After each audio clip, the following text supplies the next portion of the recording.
এদিকে আত্মীয়-স্বজন তো আছেই, পাড়া-প্রতিবেশীদেরও বরযাত্রীতে হ্যালো এভরিওয়ান, এখন হচ্ছে বিকেল 4টে আর নতুন ব্লগটা আমি এই বিকেল 4টে থেকে শুরু করলাম তোমাদের সঙ্গে। তো গতকালের ব্লগটায় আমি ছেলের গায়ে হলুদ আশীর্বাদ সব কিছু শেয়ার করেছি।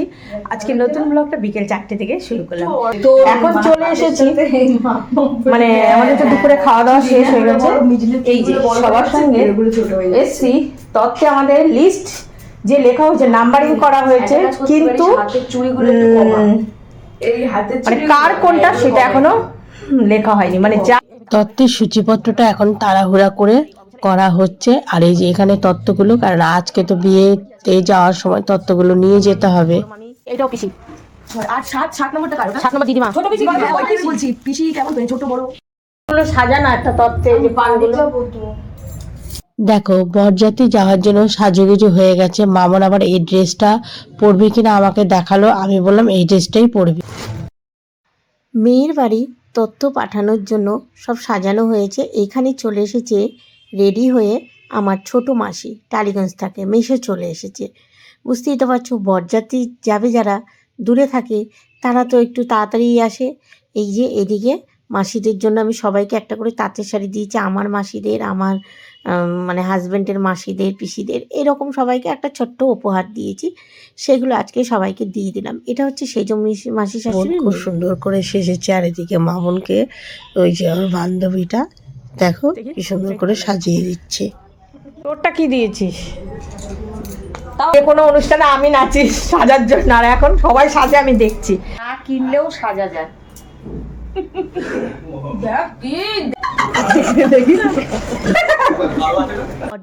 ছেলের বাবা ব্লেজার পরে রেডি হয়ে গেছে। আর এদিকে আমার দিদি আছে, বোন আছে, জামাইবাবু আছে, ওই যে আমাদের মামুন বসে আছে।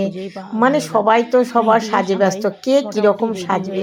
আর আমি একটু একটু করে সবার দিকে ক্যামেরাটা নিয়ে ঘুরছি, মানে ঘুরে দেখছি। এইদিকে আমার ছেলেও রেডি হচ্ছে। আর দেখো বিয়ে বাড়ি বলে কথা, আর এই যে আমার ছেলে রেডি হয়ে গেছে। আর একটু ঠান্ডা পড়েছে, তাহলে শীত করছে বলে না না।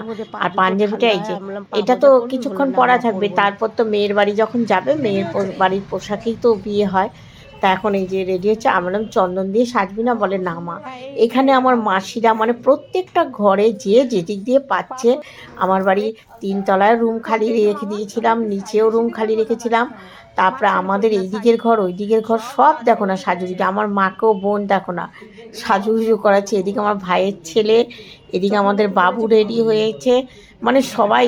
আর এখনও দূরের আমাদের সেরকম কেউ রিলেটিভ মানে বরযাত্রী আসার মতো ছিল না, সবই তাড়াতাড়ি করে চলে এসেছিলো, যে কারোর জন্য আমাদের অপেক্ষা করতে হয়নি। কোনটারে দেখা কোনটারে দেখবো, ভাল লাগছে। হ্যাঁ বলা আছে সন্টু আবার কি ফোন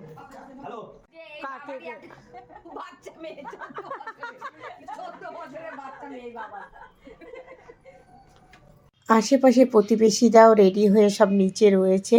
আর এখানে আমাদের ঘরে দেখো না সব সখীরা সেজে রেডি, কম্পিটিশন কে কত সুন্দর সাজতে পারে। সত্যি বিয়ের উপলক্ষেই কিন্তু মানে আত্মীয় স্বজনের সবাই মিলে কে কীরকম সাজবে, কে কীরকম শাড়ি পরবে, মানে একটা হুজুগ শুরু হয়ে যায়। কিন্তু এইবার আমি সবার বিয়েতে করলেও ছেলের বিয়েতে এইটা আর করিনি, যে এই কোন শাড়ি পরবো, কোন গয়না পরবো না। মানে তো একটা দায়িত্ব, একটা কর্তব্য, বুঝতেই তো পারছো। আর এদিকে আমার ছেলে রেডি হয়ে বলছে, ও মা দেখো ঠাকুমা চন্দন দিয়ে দিয়েছে। আমরা আরে একটু চন্দনের টিপ পরতেই হয়। ও ঠাকুমা বললো না, ওই যে আমার শাশুড়ি ঘর থেকে বলছে ভাই একটু পরতেই হয়।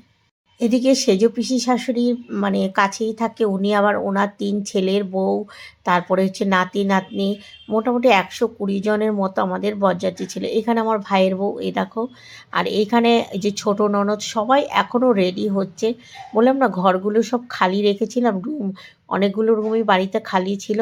এই যে এক এক করে সব রেডি হচ্ছে, কেননা বরযাত্রী যাবে। আর এই যে আমার সেজ পিসি শাশুড়ির ছেলে বউদের 3 ছেলের বউ, নাতি নাতনি, নাতিরাই, মানে ওনার নাতনি নেই।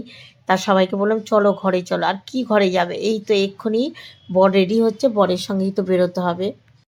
দেখো সিঁড়ির এই জায়গাটায় দেখো লোক গিজগিজ করছে, কে নামবে কে উঠবে ঠিক নেই। এইখানে আবার এই ঘরেও সব এক জায়গায় গল্প করছে।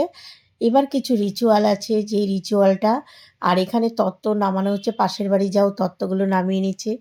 যে রিচুয়ালটা সত্যি, মা হচ্ছে সন্তানের সব থেকে কাছের মানুষ, সেই মাই কিন্তু সন্তানকে ঘুরে আর পেছন দিয়ে দেখতে পারবে না, আর সন্তানও ঘুরে মাকে দেখতে পারবে না।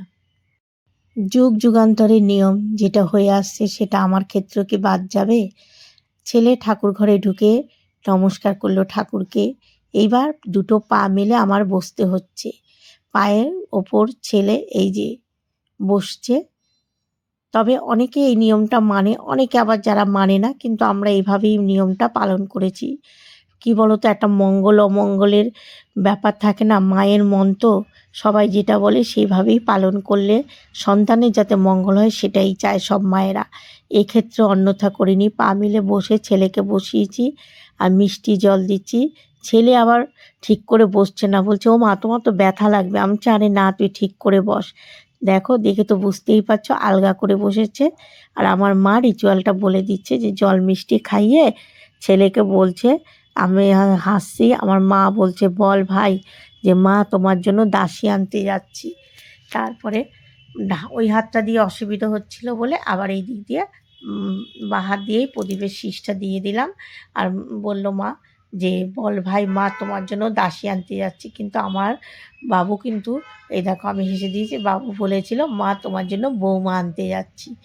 তা যাক, এবার তো এই যে ছেলে বেরোচ্ছে, মা বারবার বলে দিল যে ছেলে যখন বেরোবে তুমি পেছন দিয়ে ঘুরে দেখবে না, প্রণাম করে গেল। আর ছেলেকেও বলল তুমি কিন্তু পেছন দিয়ে মাকে ঘুরেও দেখবে না বা পেছন দিকে তাকাবে না। কি বলো তো, এটাই নিয়ম।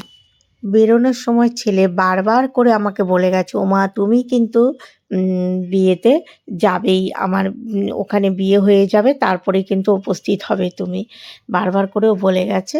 তাই এই যে পর বেরোচ্ছে, দিচ্ছে।